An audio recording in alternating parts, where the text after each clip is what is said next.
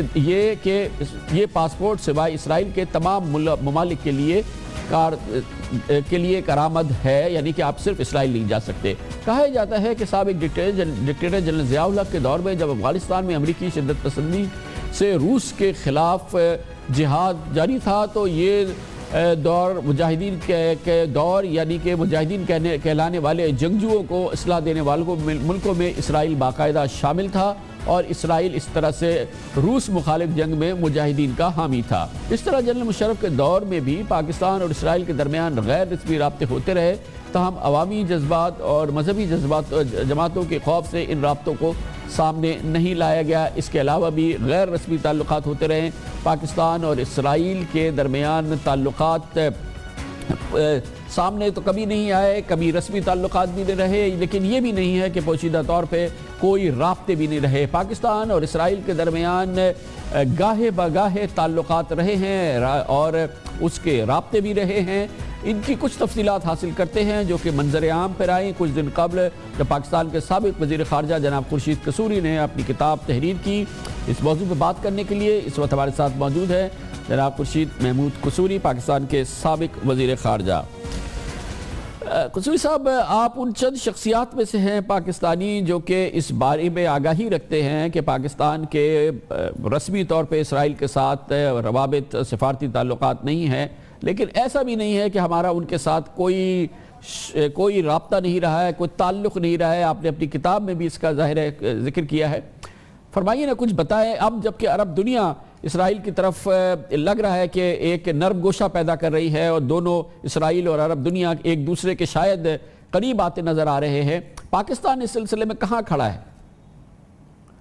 کامران صاحب، آپ پہلے پاکستانی صحافی ہیں جنہوں نے اس طرف اشارہ کیا ہے، اور شاید آپ نے مجھے بلایا بھی اس انٹرویو میں خصوصی طور پہ اسی لیے تھا. تو آپ پہلے صحافی ہیں جنہوں نے یہ سوال پوچھا ہے. آپ کو پتہ ہے کہ میں گیا تھا اور اس کی خصوصی وجوہات تھیں، وہ میں آپ کو پہلی دفعہ آن ریکارڈ بتا رہا ہوں. فیصلہ یہ کیا گیا ہمارے دور میں اور ہائیسٹ لیول پہ، جس میں obviously Pakistan army, intelligence, ISI سب، کیونکہ بڑا یہ ریسٹرکٹڈ لیول پہ فیصلہ ہوا تھا. ISI تھے، جنرل کیانی کو اس کا علم تھا، پرائم منسٹر شوکت عزیز کو تھا، پرائم پریزیڈنٹ کو تو تھا ہی، وہ تو چیف آف آرمی اسٹاف بھی تھے اور پریزیڈنٹ بھی تھے، اور فورن سیکرٹری کو اور مجھے. اور یہ بھی دیکھیں بڑے عجیب طریقے سے مجھے وہاں لے کے جایا گیا اسرائیل. وہ اس پہلے یہاں سے میں گیا ادھر الجیریا، ادھر لیبیا سے مالٹا میں ایک چھوٹا جہاز ہائر کیا گیا اسپیشلی، اس میں گیا. استنبول میں کیونکہ ترکی کے جو موجودہ صدر ہیں، وزیر اعظم ہیں، فیصلہ کیا گیا کہ جو نیوکلیئر ڈیل ہے اس کے سلسلے میں سب سے بڑی جو رکاوٹ ہے وہ اسرائیلی لابی جو امریکہ میں ہے. تو یہ فیصلہ کیا گیا کہ اس ترکی کے کیونکہ پرانے تعلقات ہیں، برادرانہ تعلقات ہیں پاکستان سے، اور ان کے ساتھ بھی تعلقات ہیں اسرائیل کے ساتھ، تو اس لیے انہوں نے آفر کیا. جب انہیں پتہ چلا تو میں جب لینڈ کیا استنبول ایئرپورٹ پہ، تو تمام بتیاں بجھا دی گئیں جیسے کوئی 007 ٹائپ آپریشن ہوتا ہے. اور ان کے ایک منسٹر چھپ کے آئے مجھے ملنے کے لیے، اور انہوں نے کہا جی ہمیں بھی یہ ڈر ہے کہ یہ پبلک نہ ہو جائے. تو آپ کو اندازہ ہوگا کہ حالانکہ انہوں نے ریکگنائز کیا ہوا تھا ٹرکی نے، لیکن وہ اس میں امپریشن نہیں دینا چاہ رہے تھے کہ وہ کوئی پاکستان کو وہ قریب لا رہے ہیں اسرائیل کے. ہماری اپنی پرابلمز تھے کہ نہ صرف یہ کہ یہ جو معاملہ سول نیوکلیئر ڈیل کا ہو رہا تھا، اور سب سے بڑی لابی جو ہمارے خلاف امریکہ میں تھی وہ اسرائیلی لابی تھی. تو خیال یہ کیا گیا دی ہائیسٹ لیول کہ پاکستان کی جو سیکیورٹی ریکوائرمنٹس ہیں، سلامتی کی جو ریکوائرمنٹس ہیں، وہ یہ ہے کہ ان کو جا کے نیوٹرلائز کیا جائے جو پرو اسرائیلی لابی یونائٹڈ اسٹیٹس میں ہے، تاکہ پاکستان پہ اگر امریکہ کو ڈیل کرے سول نیوکلیئر تو وہ شدید مخالفت نہ کریں۔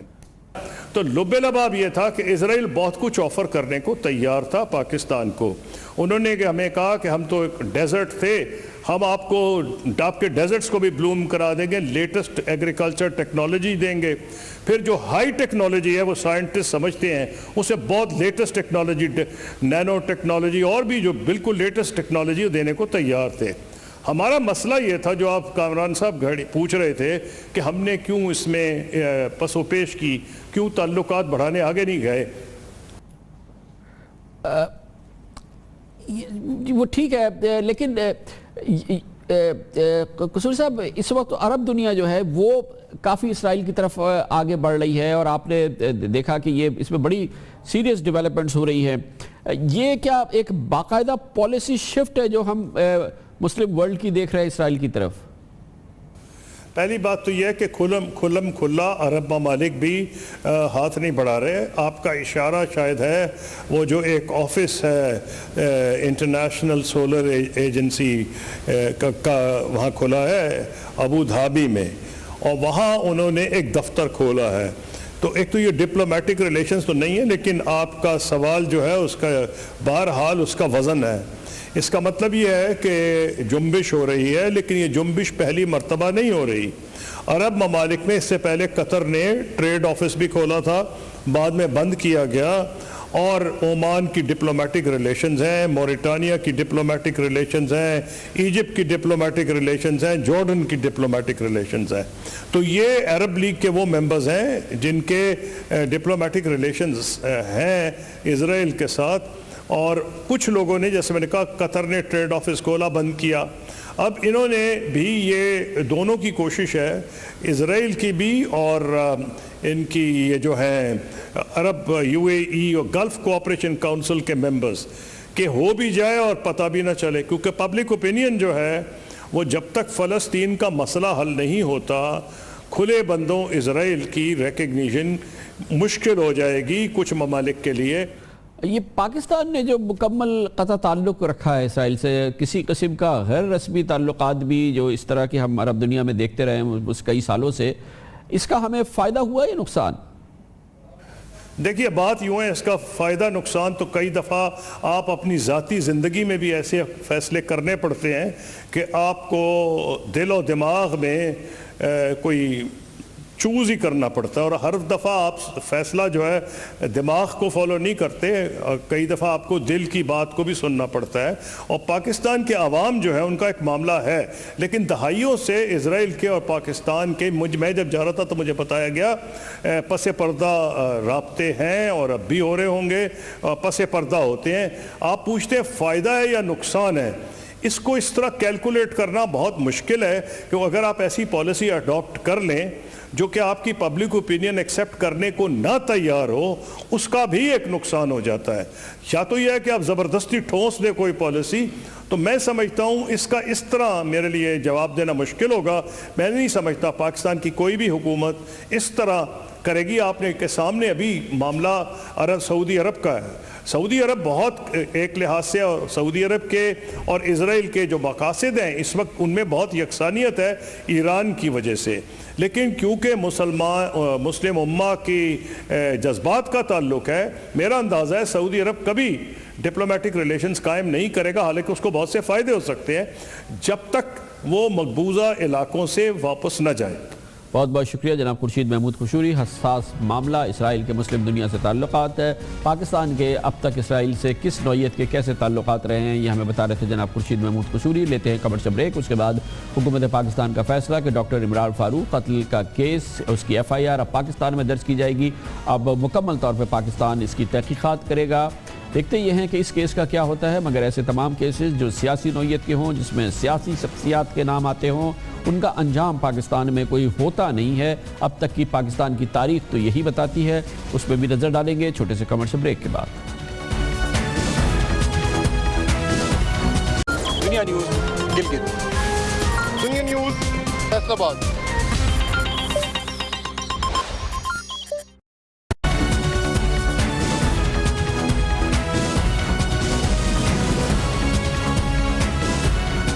کل وفاقی وزیر داخلہ چودھری نثار نے 16 ستمبر 2010 کو ڈاکٹر عمران فاروق کے لندن میں قتل کے FIR پاکستان میں درج کرنے کا اعلان کیا تھا۔ عمران فاروق قتل کیس سے منسلک 5 ملزمان محسن علی، خالد شمیم، معظم علی پاکستان میں زیر حراست ہے۔ افتخار حسین لندن میں ضمانت پر ہے جبکہ کاشف کامران اب زندہ نہیں ہے۔ عمران فاروق قتل کیس کی FIR پاکستان میں درج کرنے سے بعد نظر میں ایسا لگتا ہے کہ اس کیس میں کسی ہائی پروفائل شخصیت کو لندن سے تفتیش کے لیے پاکستان لایا جا سکتا ہے، یا یہ کہ متحدہ قومی موومنٹ کی لندن میں موجود کسی قائد کو، کسی اہم شخصیت کو اس کیس میں ملزم بنایا جا سکتا ہے۔ یہ بہرحال ابھی فی الحال ہی خیال ہے، لیکن یہ بھی اپنی جگہ حقیقت ہے کہ پاکستان کے پہلے وزیر اعظم لیاقت علی خان کی شہادت سے لے کے ملک کی پہلی خاتون وزیر اعظم محترمہ بے نظیر بھٹو کے قتل کیس تک مقدمے تو درج ہوئے، لیکن نتائج ہم سب کو معلوم ہے۔ پیپلز پارٹی کے 5 سالہ دور میں حکومت میں بی بی شہید کے قتل کا مقدمہ منطقی انجام تک نہیں پہنچ سکا۔ تحقیقات کے لیے اقوام متحدہ کی ٹیمیں آئیں، اسکاٹ لینڈ یارڈ نے بھی تفتیش کی، لیکن معاملہ اب بھی گواہوں کے بیانات سے آگے نہیں چل پایا ہے۔ اس سے قبل بے نظیر بھٹو ہی کے دوسری دور وزارت عظمیٰ میں 20 ستمبر 1996 کو ان کے بھائی میر مرتضی بھٹو ایک بینہ پولیس مقابلے میں جاں بحق ہو گئے تھے۔ اس وقت کے وزیر اعلیٰ سندھ عبداللہ شاہ، سابق IG سندھ شعیب سڈل، واجد درانی اور 18 افسران اس مقدمے میں باقاعدہ نامزد کیے گئے تھے۔ کچھ اس دنیا سے رخصت ہو چکے ہیں، باقی نامزد ملزمان کو عدالت نے 3 دسمبر 2009 کو گواہوں اور ٹھوس شواہد نہ ملنے پر بری کر دیا، جن میں اب تو کئی اعلیٰ عہدوں پر بھی تعینات ہیں۔ عمران فاروق قتل کیس کی پاکستان میں FIR درج ہونے کے بعد مقدمے کے نتائج نکلنا کسی حیرت انگیز پیش رفت سے کم نہیں ہوگی، کیونکہ ایسا کبھی ہوا نہیں ہے، کیونکہ قتل کے مقدمات تو کیا، پاکستان میں کرپشن کے کیسز بھی کبھی نتیجہ کے ثابت نہیں ہوتے۔ لیکن یہ پورا معاملہ ڈاکٹر عمران فاروق کے قتل کیس کی FIR پاکستان میں درج ہونا، قتل کے 5 سال بعد حکومت پاکستان کے اہم ملزمان کا پاکستان میں گرفتار ہونے کا اعلان کرنا، برطانیہ اور پاکستان کے درمیان اس قتل کیس کے حوالے سے روابط کا پیدا ہونا، یہ سب کچھ بڑھنا، اس کے ہر صورت میں بھرپور سیاسی فال آؤٹس ہو سکتے ہیں، اس لیے یہ بھرپور طور پر سیاسی فیصلہ ہے، اس کے سیاسی اثرات ہوں گے جس کو متحدہ قومی موومنٹ بھاپ رہی ہے، اور اس کا اظہار جناب فاروق ستار نے کل کیا بھی۔ صاحب کو پریس کانفرنس کر کے صحافیوں کو فیس کرنا چاہیے اور انہیں بتانا چاہیے کہ پہلے تو وہ کہہ رہے تھے کہ ہم اسے برطانیہ کی حکومت اور اسکاٹ لینڈ یارڈ کے حوالے کر رہے ہیں، تو اب کیوں نہیں کر رہے؟ خود یہ بتائیے کہ برطانیہ کی سرزمین پر ایک مرڈر ہو اور اس کی FIR آپ پاکستان میں یا کراچی میں کہیں کاٹ کر کیسے انصاف کے تقاضوں کو پورا کریں گے؟ جو عینی گواہ وہاں کے ہوں گے، جو چشمدید جنہوں نے وہاں سانحہ یا واقعہ دیکھا، یہ کیسے ممکن ہوگا؟ تو میرے خیال میں یہ اپنی جھیپ مٹانے کے لیے کھسیانی بلی کھمبا نوچے۔ پاکستان میں سیاسی نوعیت کے فیصلوں کی نوعیت کے کیسز کا کوئی فیصلہ ہو جائے، کوئی باقی سزا پا جائے، یہ ناممکن ہے۔ پاکستان میں سیاسی شخصیات کے حوالے سے جتنے کیسز ہوتے ہیں وہ اس کی گواہی دیتے ہیں۔ پاکستان پیپلز پارٹی کے سربراہ جناب آصف علی زرداری کے کیسز سب سے نمایاں ہیں۔ اب سے 15 سال قبل ان کے خلاف 11 کرپشن کے کیسز بھرپور اس وقت کے خیال کے مطابق مبینہ ثبوت کے ساتھ پیش کیے گئے۔ آج انجام یہ ہے کہ ایک کیس میں بھی جناب آصف علی زرداری کو سزا نہیں ہوئی ہے، تمام کیسز میں وہ معصوم قرار پائے ہیں، اور اس طرح سے وہ تمام کرپشن کے کیسز، وہ الزامات ڈھیر ہو گئے ہیں۔ کیسز جناب آصف علی زرداری پہ ہی نہیں بنے، جناب نواز شریف پہ بھی کیسز بنے ہیں۔ ان کی حکومت کا تختہ الٹنے کے بعد اس وقت کے ملٹری ڈکٹیٹر جناب جنرل پرویز مشرف نے جناب نواز شریف پر طیارہ اغوا کرنے سے لے کے کرپشن کے متعدد مقدمات بنائے تھے۔ وہ تمام مقدمات چلے بھی، اور ان کا انجام بہرحال جو بھی ہوا ہے وہ یہ ہوا ہے کہ جناب نواز شریف پاکستان کی تاریخ کے پہلی بار تیسرے وزیر اعظم ہیں۔ خود جنرل پرویز مشرف کے خلاف آئین توڑنے اور آرٹیکل 6 اکبر مکٹی کیس، لال مسجد کیس، بے نظیر بھٹو قتل کیس کے حوالے سے عدالتی کارروائی جاری ہے، اور جنرل پرویز مشرف ان تمام کیسز کا سامنا بھی کر رہے ہیں، لیکن اس کا انجام آج بھی ہر پاکستانی کو پتہ ہے کہ کیا ہو رہا ہے اور کیا ہونے والا ہے۔ وہی الزامات، اسی قسم کے الزامات سابق وزیر اعظم جناب شوکت عزیز پہ بھی لگے ہیں، اور ان الزامات کا بھی انجام جو ہے وہی ہونے والا ہے جو جنرل پرویز مشرف، جناب نواز شریف اور جناب زرداری کے کیسز کا ہوا ہے۔ ایم کیو ایم کی قائد جناب الطاف حسین پر 4 سال سے لندن میں منی لانڈرنگ اور اسکاٹ لینڈ یارڈ کے کیسز ہیں۔ لندن جیسے ملک میں اسکاٹ لینڈ یارڈ کی تفتیش میں بھی 4 سال ہو گئے ہیں، ان کیسز کے چل رہے ہیں، گواہیاں ہو رہی ہیں، مگر نہ کوئی فیصلہ آ رہا ہے، نہ فیصلے آنے کی کوئی ہوا آ رہی ہے، دور دور تک اس کا ذکر نہیں ہے۔ جناب الطاف حسین پر لندن جانے سے پہلے پاکستان میں 100 سے زائد مقدمات درج ہوئے، اور حالیہ دنوں میں بھی مقدمات درج ہوئے، حالیہ مہینوں میں بھی مقدمات درج ہوئے ہیں، لیکن ان کا انجام بھی وہی ہوا ہے جو جناب پرویز مشرف